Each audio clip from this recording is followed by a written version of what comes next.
Oi, eu vou falar hoje para vocês sobre um assunto muito importante, que é o uso de medicamentos para diminuir a acidez do estômago. Só que eles estão sendo usados por muito tempo. São medicamentos que normalmente bloqueiam a produção de ácido clorídrico pelas células do estômago em até 95%. Eles são conhecidos com nomes comerciais como omeprazol, pantoprazol, Nexium e outros. Eles foram criados em 1989 e lançados no mercado para tratar doenças como úlcera duodenal, úlcera gástrica, esofagite de refluxo, gastrite. E quando são tomados de maneira correta e no tempo certo, eles podem ser muito úteis, principalmente para debelar os sintomas agudos dessas doenças. Mas o que está acontecendo? As pessoas estão sendo aconselhadas ou acabam por conta própria tomando esses medicamentos por um tempo muito maior do que aquele preconizado na bula. Então, por meses ou anos a fio. Por quê? Porque elas têm medo que, se parar de tomar a medicação, os sintomas vão voltar. E, de fato, às vezes o sintoma volta porque não foi tratada a causa da doença, foram tratados apenas os sintomas. O que acontece quando você toma uma medicação desse tipo por muito tempo? Primeira consequência é a produção de pólipos no estômago. São pólipos benignos pela proliferação dessas células produtoras de ácido, porque o corpo entende que essas células estão trabalhando mal e acaba lançando uma ordem para elas se proliferarem.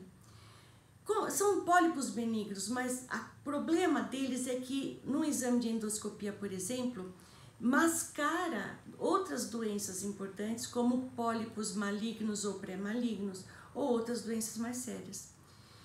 Outra possibilidade que ocorre a longo prazo é que a diminuição da acidez do estômago vai provocar um aumento do pH de todo o aparelho digestivo. Esse aumento de pH vai gerar um desequilíbrio nas bactérias intestinais principalmente. Então pode ter um tipo de infecção muito difícil de tratar, que é a infecção por Clostridium.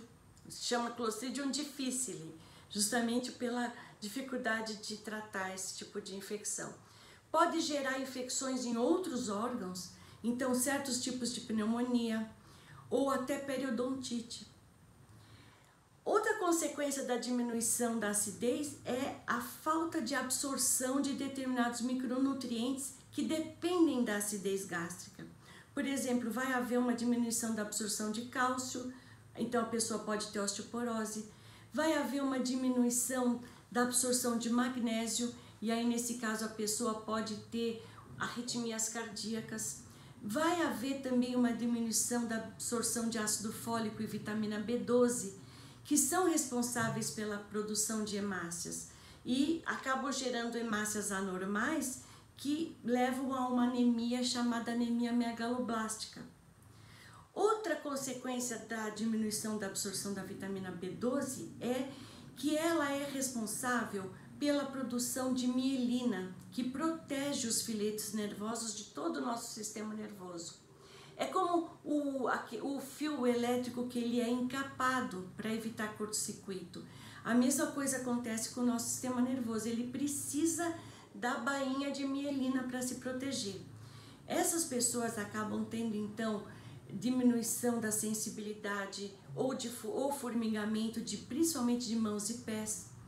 E também podem ter, em casos mais graves, a ocorrência de demência por falta de vitamina B12.